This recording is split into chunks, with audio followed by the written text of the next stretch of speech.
A huge part of success when it comes to learning a foreign language is having the right mindset and the right plan. I'm learning 3 languages right now: English, Spanish, and Chinese. Having a routine and an effective plan I can fall back into helps me stay consistent and learn these languages faster. When you start looking at my Notion plan, I want you to learn how I study languages and maybe use some of my tips. I want this plan to act as an inspiration. Maybe it will teach you a few new things, but please do not think that this is the only plan that works to study foreign languages. Of course not. It will not guarantee that you will become fluent in a foreign language, but it is a plan that is helping me, and it is something that helps me stay consistent and make progress. Every time I create a plan for myself, I always start with my long-term goal. Like, why am I actually learning Spanish? Or why am I actually learning English? What is my long-term goal? But oftentimes this long-term goal is very big, right? It's like big and scary. It's not something we can just think about and be like, yeah, I can do it.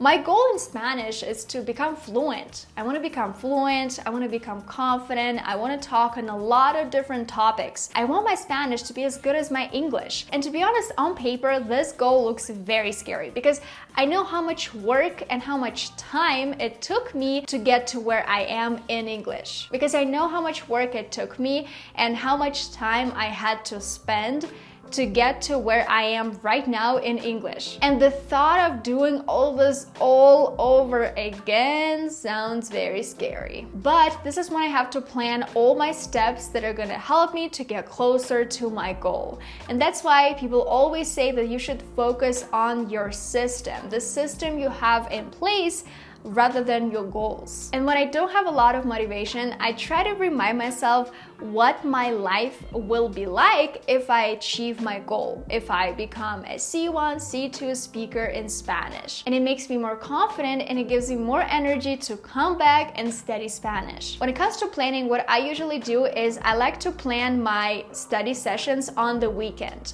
Because if I do it this way, I know that like throughout the week, I don't have to worry because obviously I have a full-time job, I have a lot of other responsibilities, and sometimes I just don't have enough time to book a class with my teacher.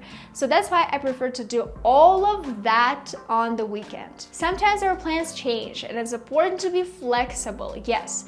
But at the same time, when I open my Google Calendar and I see like all of those times already blocked off to study Spanish, to study English or Chinese, for example, I understand that I have to do it. Like there's no way out. I can't be just like, oh, I'm too tired, I'm too lazy. No, I booked a class, I have to do it. And there's one tool that I've recently discovered for myself that is now helping me to memorize new words and also use them in context. And this language learning app is called Speakly. They use a unique scientific method. They teach you all the new words based on how often they are used. So basically their relevance of importance. So basically how statistically relevant those words are. And they teach you these words in context. This method was put together over the span of 5 years by polyglots and also all the people who are already using this method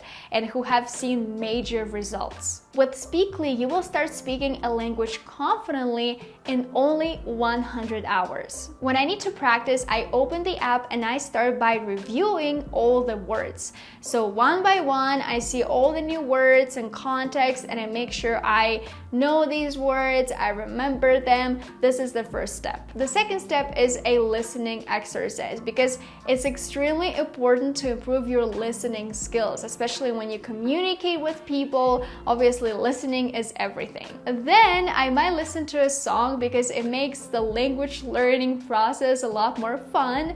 And also when I'm listening to a song, I can learn new vocabulary and I can practice this new vocabulary as well. And finally, I do a role play, this kind of real life situation because I live in Mexico. It's important for me to be able to talk to people on real topics and learn words that native speakers actually use. And Speakly is an amazing app that can help me here. Speakly is available on both web and mobile, Android and iOS. You can try it completely for free for 7 days or get a 60% discount on the annual subscription. All you need to do is click the link in this video's description or in the pinned comment. So now let me grab my computer, let me open my Notion page and tell you how I organize, how I plan my language learning. If you're an organization freak, you're gonna love it. But I promise you it's very simple, so if you're completely new to all of this, you're gonna like it a lot too. The main page for language learning looks very simple. Here I basically have my weekly language learning plan. It's just a screenshot from my Google Calendar. And as you can see right now, it's like very basic, very simple. I don't have a lot of things put down here just because I'm using it as an example, right? Maybe you don't have like lots of plans every single day, so your schedule is pretty open and you can plan your language learning on Google Calendar and then take a screenshot and voila, it becomes very easy for you to track your progress and track all of your classes. We also have a nice quote here to motivate us.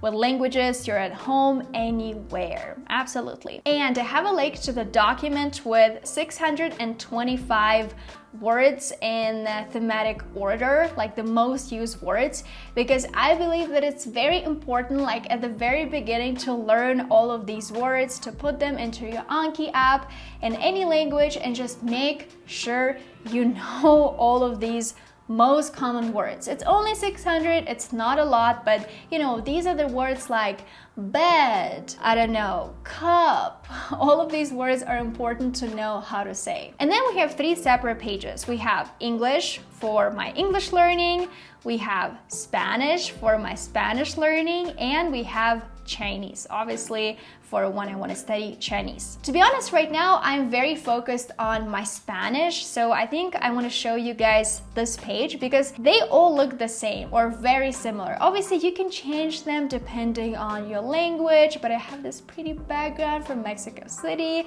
obviously the Mexican flag because I live in Mexico. I also copied my weekly language learning plan right here, just a screenshot from my Google Calendar. And then we have something super fun and super interesting. I have my board view right here. I love using this tracker when I feel like I don't have enough energy to study Spanish, and I just like create this to-do list, you know, let's say it's all here, right? Have this to-do list and then it's like a game. I'm motivated to, you know, put it in progress and then put all of this to complete because I want to, like, I want to complete all of my tasks. And yeah, that's what I do. It's super fun. I love this tracker. Then I have a little table with all the resources I use to study Spanish, just so that I don't forget, because I have lots of subscriptions, I have like lots of things everywhere, and I just want to make sure that I'm constantly updating this table. Maybe I found a new resource that I really like. So I just want to make sure it's all here inside my Notion template. The best part about having a lot of resources to use for a person like me is I never get bored. You know, every time I open my Notion template and I'm like, okay, what do I want to do today? Do I want to read some news in Spanish or do I want to listen to a podcast? Because we all experience this sometimes when we don't have enough energy, enough motivation. Like, for example, we don't want to read anything today. It's fine. Like, we can do something else. We don't have to read the news today if we don't want to. One more thing that I recently started doing to not distract myself from language learning is I created another account on YouTube, because I think we all use YouTube to study foreign languages, but sometimes the problem is when you have the same account for all the channels you're watching, it might get very distracting, because I watch a lot of videos in Russian, in English. They have nothing to do with language learning. They have nothing to do with Spanish. And every time I open that YouTube account, it's more like for, you know, recreational purposes. I want to take a break, I want to have a good time, and I just watch those YouTube videos. But when I need concentration, you know, when I need to watch something in Spanish because I'm studying Spanish right now, I just created another account on YouTube. Every time I click on Veronika Learn Spanish, it helps me get into the right mood. It helps me stay concentrated, because I'm gonna be honest with you, I'm just like you. I get distracted all the time with social media, with other videos. So for me, it's important to have a separate YouTube channel for language learning. And finally, the last thing that I have in my Notion is my journal in Spanish. I deleted everything for now because obviously I have a lot of personal information there in Spanish, but basically it's just a separate page for me to use when I feel like I want to journal in Spanish. And if you're interested in how I journal in foreign languages, how I practice writing, let me know in the comments and I'm gonna make a separate video about that. If you're interested in my Notion template, you can get it completely for free by clicking the link below. If you want to improve your vocabulary and learn words in foreign languages more successfully, then make sure to check out Speakly. Again, the link is going to be in my description. It's an amazing resource to learn new words, to practice them in context. And to be honest, the interface of the app is so much fun and it's so important when you're learning a foreign language. So I highly recommend you give it a try. If you like this video, make sure to give it a thumbs up and subscribe to my channel. And I'll see you in my next video.